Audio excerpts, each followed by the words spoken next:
Conversaciones para entender lo que está pasando y lo que viene. Claudia Álamo y Gerardo Gómez están de vuelta en Pauta de Análisis. Pauta 100.5. 8:36 de la mañana y ya es momento de panel, momento de análisis con Cristóbal Uneus, director de Data Science and Holzer, como cada lunes, y Claudio Alvarado, director del IES, Instituto de Estudios de la Sociedad. Bienvenidos, ¿Cómo señores. están? Muy buenos días. Ya estamos en la quincena de marzo. Increíble, qué rápido va todo. Oye, plan de reconstrucción nacional. ¿Qué les pareció los anuncios y las primeras reacciones que provocaron en la oposición, más que en el oficialismo, que siempre le va a parecer bien? Comienzo contigo, Cristóbal, y luego... Como que partió en cámara rápida este gobierno. Sí.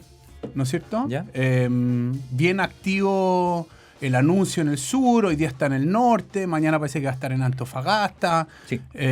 Como bien distinto al gobierno anterior, alguien recordaba ayer que ayer estaba la ex primera ministra, ¿no es cierto?, del gobierno Boric en Timucuicui. Un día como ayer. Como ayer. La Claro. ministra Siches hace 4 años. Claro, exactamente. Entonces yo creo que una cosa es el contraste. Ahora, yendo a los detalles del plan de reconstrucción, hay cosas que sabíamos que venían, la rebaja de impuestos a la categoría, y hay otras cosas que son más sorpresas, ¿no es cierto? El subsidio, la eliminación del IVA a la compra de la vivienda por un tiempo acotado, un subsidio importante al empleo. Y la gran pregunta que me hago yo es cómo va a financiar esto, porque la caja ya está mala, hay un déficit mucho mayor al anterior. Ahora, anunció el plan fiscal, ¿no es cierto?, el recorte, y la pregunta es cuál es la suma y la resta de ambas cosas. Yo me imagino el 1 de abril, cuando presente el proyecto y venga el informe financiero, vamos a tener un poco más de lucidez. Claudio Alvarado.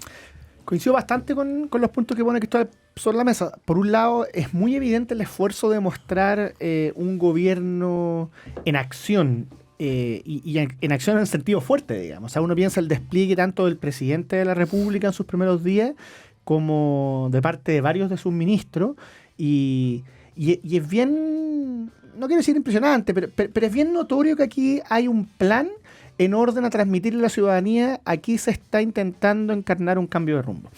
Y respecto a los detalles, la gran pregunta es efectivamente la que menciona Cristóbal. O sea, si haciendo la suma y la resta, los números persuaden, digamos, tanto a los parlamentarios como a los expertos del ámbito económico, que seguramente van a estar participando del debate en la opinión pública.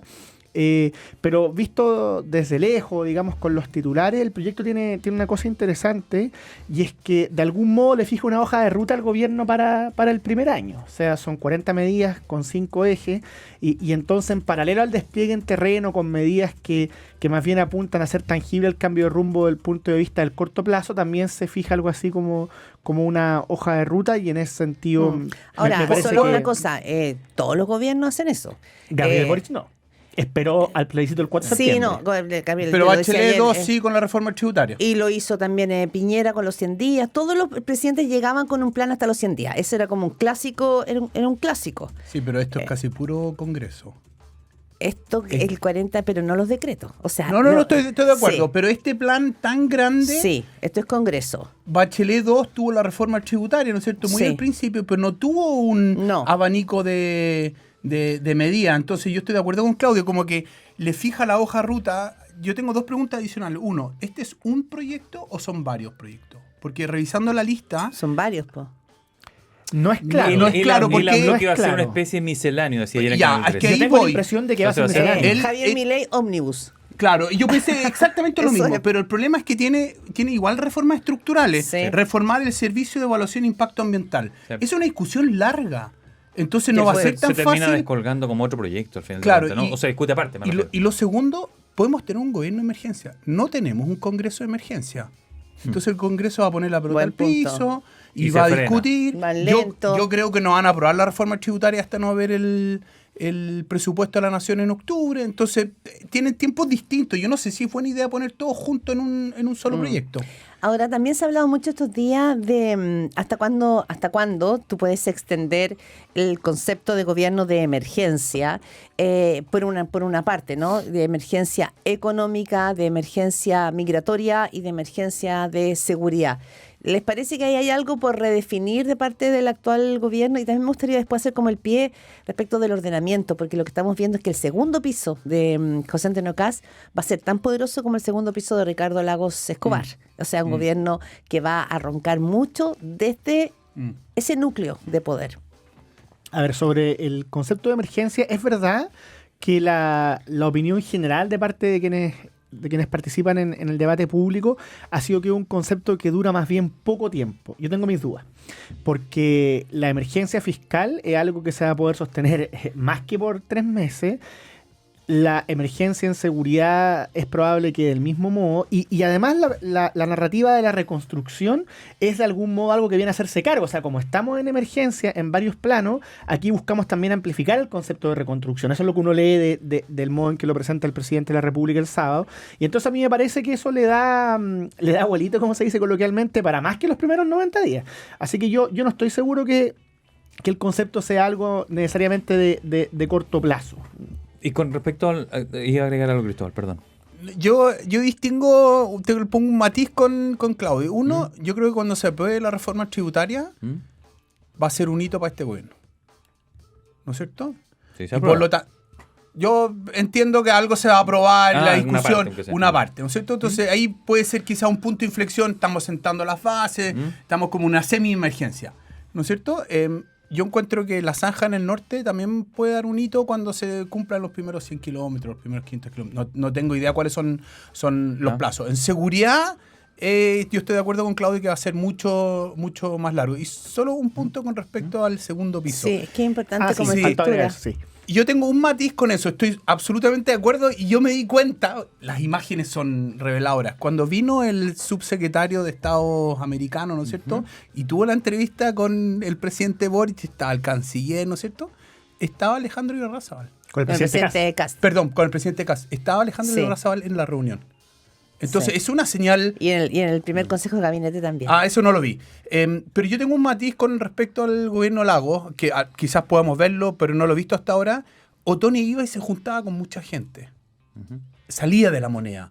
Iba al CEP, iba para allá, y hablaba. Mucho, a veces bajo, otro un poco más público. Muchos iban a la moneda. Muchos También. del CEP iban a la moneda. Claro, la pregunta es si Alejandro Irarrázaval ¿Va a ser lo mismo? ¿Va a ser lo mismo o va a ser una cosa más de gestión de tomar las decisiones adentro? Claudio. Efectivamente, como el gobierno está comenzando, hay mucha actividad, decíamos al comienzo, pero van apenas 5 días de gobierno. Oye, sí. Esto tiene que desplegarse para llegar a una conclusión respecto a cuál es efectivamente el modo en que opera este diseño. Pero de lo que se ve hasta ahora, yo también diría que es un diseño bien atípico, porque del punto de vista político, efectivamente se ve mucha influencia del segundo piso. Pero también es verdad que es un gobierno que cuenta con muchos ministros disponibles para desplegarse políticamente. Por decirlo así, antes la relación estaba circunscrita fundamentalmente al liderazgo de las Express. Y hoy día el Ministerio del Interior, dado que se creó el Ministerio de Seguridad, también tiene más herramienta, más personal, digamos. Y además las personas que están en este gobierno en Interior tienen experiencia en la relación con el Parlamento, tanto el ministro Alvarado como el subsecretario Pavés. Entonces, del punto de vista político, yo diría que esto tiene un segundo piso con cierto protagonismo, pero además más ministros que de costumbre.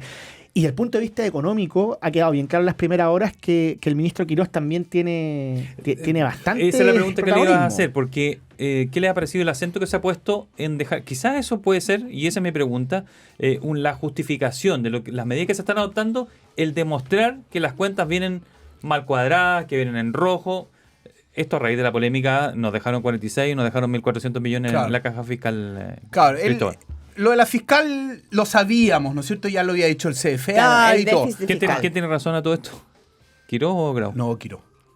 Sí, pues se gastaron toda la plata para contener la deuda y el día después, cuando mostraron que la deuda estaba baja, se endeudaron de nuevo. Entonces, en este caso, el ministro Quirós tiene... O sea, no hay plata, razón. estamos en la bancarrota. Pero si tenemos el déficit fiscal que tenemos es por algo. Pero yo quería poner un matiz a lo que... Es decir, siguiendo lo que decía Claudio, yo creo que primero hay que agradecerle al ministro del Interior la presidencia de la Cámara. Yo encuentro que habría sido un error tremendo que hubiera terminado Pamela Giles. Habría sido una mala señal para la política y para este gobierno, y por lo tanto su muñeca política brillante. Pero también una señal que SECPRE juega otro rol en este gobierno. Entonces la pregunta es, ¿los votos al final los va a conseguir Alvarado o los va a conseguir García Ruminó? Porque antes el que negociaba y juntaba los votos era más SECPRE que Interior. Después, con respecto a Quirós es el ministro económico, ¿no es cierto?, el que lidera, y vamos a ver ahora cómo va su muñeca política en el Congreso. Sí. Ahora, eso no es nuevo en términos del rol de Hacienda. Todos los gobiernos han tenido ministros de Hacienda súper fuertes. No hay, el único que probablemente fue más débil fue Arenas, cuando sale, ¿no es cierto?, en el segundo, pero también, Alberto Arenas, pero logró hacer una reforma. Está bien, pero después también Valdés tuvo diferencias con la moneda, terminó renunciando, entonces hubo contrapeso. Sí. Me refiero al poderío del Ministerio de Hacienda. Sí. Y solo una cosa, hay dudas respecto al poderío del Ministerio del Interior, porque con un segundo gobierno tan cercano, de tanta confianza del presidente de la República, y un ministro que no tiene, el Ministerio del Interior ya queda más como jefe político de un gobierno, ya no digamos con todo, como el Panzer. Entonces también hay una duda ahí respecto, pero da lo mismo porque es política chiquitita esa. No, y la verdad es que obviamente hay que ver cómo se van dando los resultados, pero a partir de los logros o no que consiga el gobierno. Pero en estas primeras horas lo que se ve más bien es que el ministro Alvarado, existiendo un segundo piso fuerte, existiendo además una SECPRES con la cual puede trabajar en colaboración, el ministro Alvarado se ve claramente en un rol fuerte y el gobierno intenta transmitirlo así. O sea, las entrevistas que da, quedó claro por parte de muchos que fue el protagonista en la consecución de los votos de parte del Ejecutivo. Él no se ve incómodo, la verdad. Y también es verdad que la relación con SECPRES en abstracto podría ser tensa, dada la eventual duplicidad de roles, pero también es verdad que da la impresión de que tanto el ministro Alvarado como el ministro García Ruminot son de personalidades bastante afables y sin un afán de protagonismo y con mucha experiencia. Sí. Ahora, lo otro, no se filtró nada la estrategia del ministro del Interior. Eso también es algo... Los 2 votos. Con el gobierno antes, la OPE filtrando todo. Entonces también es un cambio de diseño que yo encuentro muy interesante. Vamos a ver con el transcurso de los días cuánta complicidad hay con el segundo piso. Ahora que presentaron la agenda, la cosa se viene más difícil. Ahora, otra cosa, tiene que ver, vamos, con el norte, que es la actividad de hoy día, y está ya el presidente con su gabinete de seguridad. Van saliéndose un ratito y van saliendo. Claro, y está ya con que el comité de seguridad del presidente Kast va a ser esencial en uno de sus temas, ¿no es cierto?, de promesa de campaña. La pregunta es que aquí van a haber, ¿no es cierto?, zanjas, muros. A mí me ha tocado hablar con personas que dicen, mira, lo que avanzó Luis Cordero en seguridad fue mucho. Y cualquier crisis de seguridad o crisis contra el crimen organizado demora. Quizás lo que estos efectos pueden tener es un cambio en la percepción, o ustedes creen que va a tener un cambio profundo en la gestión del tema migratorio. A ver, supongamos que la premisa que subiese a tu pregunta, Claudia, es tal cual. O sea, supongamos que lo que hizo el ministro Cordero del punto de vista técnico fue muy positivo, que no hay mucho que mejorar. Yo tengo mis dudas, pero en fin. No, nunca dije, nadie dijo no hay mucho que mejorar. Por eso. No, como punto de partida. Eso. Pero digo, aceptemos la premisa y que entonces esto apunta sobre todo a la percepción. Bueno, yo lo encuentro brillante. Si es que eso es así, digamos, aceptando la premisa, porque para mejorar la situación de seguridad del país, una de las cosas que se requiere es justamente que la ciudadanía perciba que las cosas van, valga la redundancia, mejorando. Entonces, de hecho, yo lo de la zanja, sin prejuicio que también pueda tener efectos positivos puntuales, yo lo veo sobre todo como una manera de transmitirle a la ciudadanía, aquí se están cambiando las cosas, y el gobierno anterior, efectivamente, yo también creo que hay cosas por mejorar, pero donde evidentemente falló por credibilidad política, por otras cosas, fue en la percepción ciudadana. Entonces yo creo que si ese es el foco, sin prejuicio que hay otras cosas, es un avance. Están desacoplados los datos de seguridad de Chile con la percepción, eso ya lo sabemos. Hace mucho. Ojo que es una señal tanto interna como externa. Así es. Y puede ser que el efecto externo sea mucho mayor que el interno, que la gente el mensaje que envía. Chuta, aquí las cosas cambiaron. No va a poder entrar porque yo no voy a poder entrar porque van a hacer un montón de cosas y yo voy a terminar afuera.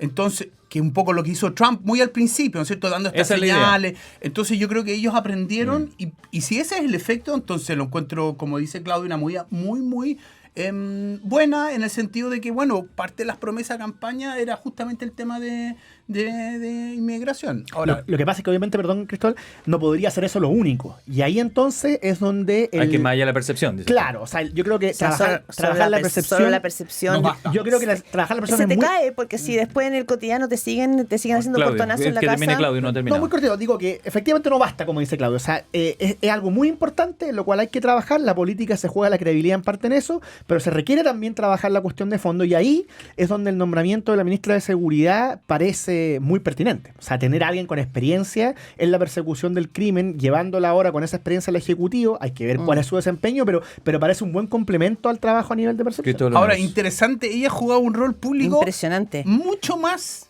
hacia atrás, ¿no es cierto? Hacia adentro. Hacia adentro del gobierno o en la institucionalidad. Habló en Senco con todos los carabineros. Yo nunca he visto eso. No, yo tampoco. Cuando dijo nosotros lo respaldamos. Y mandó bien, un mensaje a través de Sí. Senco, la Sí. red de comunicaciones de carabineros, le Sí. habló a los carabineros. claro, muy diferente al ministro, por ejemplo, Poduje, que ha tenido un despliegue Todo para Hacia afuera. todo para cual. afuera, ¿no es cierto? Entonces, se nota que aquí hay un diseño bien pensado. Poduje, una persona, yo creo, de los ministros más conocidos, y ella probablemente la ministra más desconocida, para darle roce antes de que ella juegue un rol más Bien. público. Entonces, interesante Sí. ese Pero estrategia está, fina. Pero está como una figura nuclear. En todos los momentos aparece como una figura nuclear. Cristóbal Lemus, director Sí. de Data Science and Holster, Claudio Alvarado, director del IES, nos han acompañado como cada lunes. Muchas gracias a ambos. Muchas gracias Que a estén bien. ustedes. gracias. Chao.